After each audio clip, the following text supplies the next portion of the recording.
Now begins the daunting task of clearing what was the Francis Scott Key Bridge in Baltimore, an intricate and careful process of hauling away hundreds of thousands of tons of twisted steel and shattered concrete from the murky water. With a salvage operation that is this complex and this unprecedented, you need to be able to plan for every single moment.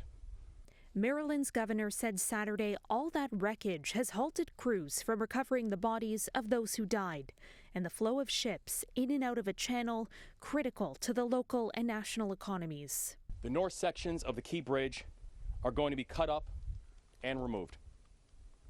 This will eventually allow us to open up a temporary restricted channel that will help us to get more vessels in the water around the site of the collapse.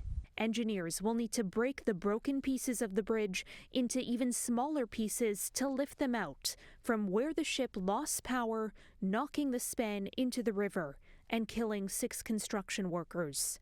4 of their bodies have not been found. Crews are out today working to remove part of the north side of the bridge that remains.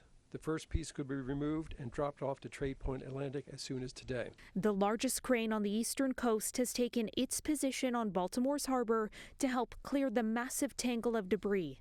More heavy equipment is expected at the scene in the coming weeks. Much like when you run a marathon, you've got to take the first few steps. Well, we're taking those first few steps. Crews will carefully measure and cut the steel before attaching straps so it can be lifted out of the water. The governor says each movement will affect what happens next and ultimately how long it'll take to remove all the debris. For City News, I'm Caryn Ceolin.